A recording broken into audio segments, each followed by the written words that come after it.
જામકંડોરણા લેવા પટેલ કુમાર છાત્રાલય ખાતે સ્વયંસેવકોનું અભિવાદન તેમજ ભવ્ય લોક ડાયરાનું આયોજન કરવામાં આવ્યું હતું। થોડા સમય પહેલા યોજાયેલ 8મા શાહી સમૂહ લગ્નમાં જે સ્વયંસેવકોએ નિષ્ઠાપૂર્વક કામગીરી કરેલ તે બદલ યુવા ધારાસભ્ય જયેશભાઈ રાદડિયા દ્વારા તમામ સ્વયંસેવકોએ કરેલી કામગીરીને બિરદાવતા કહ્યું હતું કે મારી સાચી તાકાત મારા ભાઈઓ તેમજ બહેનોએ જે જવાબદારીપૂર્વક કામગીરી કરી બતાવી હતી તે બદલ તમામ સ્વયંસેવકોનો હું આભારી છું। ડાયરામાં ધારાસભ્ય જયેશ રાદડિયા ઉપર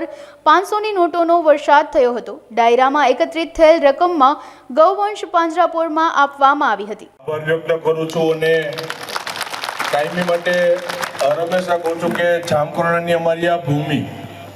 અને જે પ્રમાણે સ્વયંસેવકો જવાબદારી નિભાવે છે, ગમે ત્યાં ગમે જગ્યાએ બેઠા હોય એટલે જામકંડોરણા જેતપુરની વાત નીકળે એટલે હું ગૌરવથી કહી શકું કે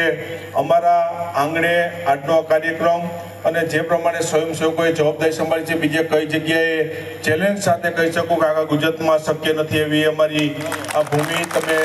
જે સૌએ જવાબદારી સ્વીકારી તમારો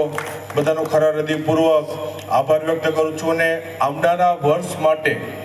9મા શાહી સમૂહ લગ્નમાં તો સમાજને જે પ્રમાણે કહું છે 500થી કદાચ વધારે સમૂહ લગ્ન કરવો પડશે। જામકંડોરણાની ધરતી ઉપર આપણે કરવાના છીએ અને તમારા બધાના સાથ અને સહકારથી કાયમી માટે આયોજન જામકંડોરણાની ભૂમિ ઉપર થઈ ગયું છે એટલે ફરીથી વિશેષ કાંઈ નહીં કહેતા તમામ જે કાર્યકરો સ્વયંસેવકોને જેતપુર અને જામકંડોરણાના આગેવાનોએ જે અમને સાથ અને સહકાર આપ્યો છે ફરીથી બધાનો ખરા હૃદયપૂર્વક આભાર વ્યક્ત કરું છું ને આ ભૂમિ ઉપર આ જગ્યા ઉપર આ વિઠ્ઠલભાઈની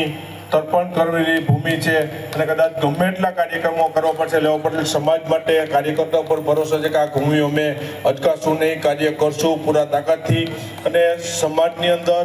દાન દેવાવાળા અનેક લોકો પડ્યા છે। જ્યાં તમારે મુશ્કેલી પડે ત્યાં કદાચ 1 લાખ રૂપિયા અમે માગ્યા છે ને તો 11 લાખ રૂપિયા દાન દેવાવાળા સમાજની અંદર લોકો સમાજના આગેવાનો પડ્યા છે, પણ કામ કરવું, જવાબદારી સંભાળવી, વિના વિઘ્ને સંભાળવી અને ક્યાંય અવ્યવસ્થા ન થાય એ પ્રમાણે સંભાળવી માત્ર જામકંડોરણાને આંગણે શક્ય છે।